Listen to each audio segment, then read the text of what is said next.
Francesco Abbruzzino with the scoop on affordable housing. And this time we're talking about the city of Sarasota, which essentially has adopted the same rules that the Sarasota County adopted, I think last week. Or they didn't adopt, they said, yeah, let's move forward, and accepted it and all that good stuff. So basically, everyone's looking at the rent and home prices as they continue to rise. Will that continue to happen?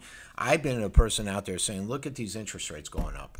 The house prices are inflated, a huge bubble. I mean, you look at a house that should be $170,000, it's $385,000. It's ridiculous. People have to buy into them with adjustable rate mortgages, so they get the rates at a very low rate, and then they get fixed in their mind that that's going to be my rate forever or longest time, even though it's adjustable, meaning it changes. And so as the rates go up, which they have been and they will continue to do, that ARM rate goes up. And so someone that was paying $1,000 a month is now maybe paying $2,000 a month. And we're seeing basically what happened in 2008 with the housing bubble burst happening all over again. So, I was reading articles out there, like I think a local MSM put along the lines that it's rent and housing's going up in Sarasota County. And I think that's all going to change soon.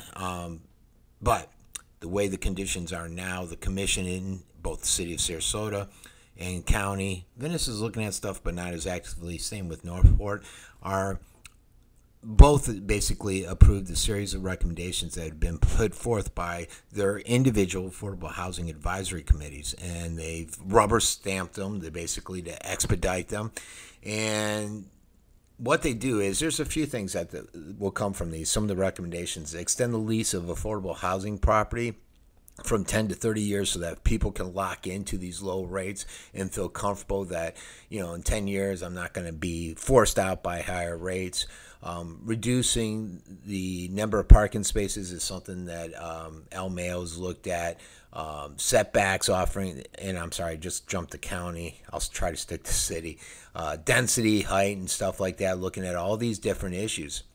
They want to see development near transportation hubs and major employment centers so that they can, there's actually a plan for that. I won't get into that because I won't cover what the plan is.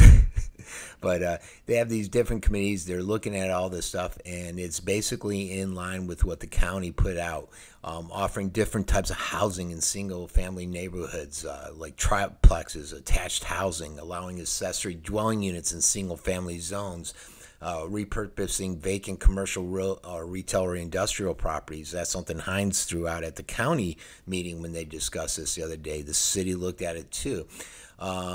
Build more workforce housing and all that good stuff that goes into it. So they're actively, the city of Sarasota, the county of Sarasota County, looking at different ways, modifying impact fees to use surplus lands to provide affordable housing.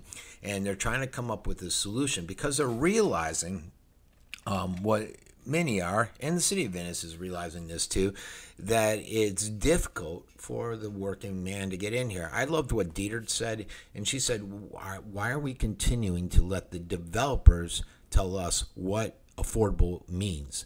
Which they do.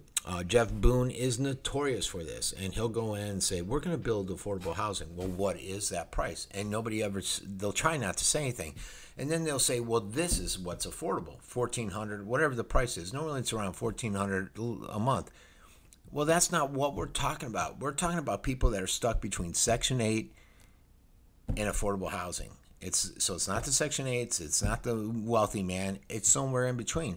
It's the mother that has 2 kids that can't afford a house because she's working 2 jobs as a waitress. She can't afford $1,400. She's looking for $800. And that's what we got to do, is find a solution here. And we got to take the control away from the developers that are trying to establish or define affordable housing. All right, everyone, this has been Francesco Abbruzzino with The Scoop.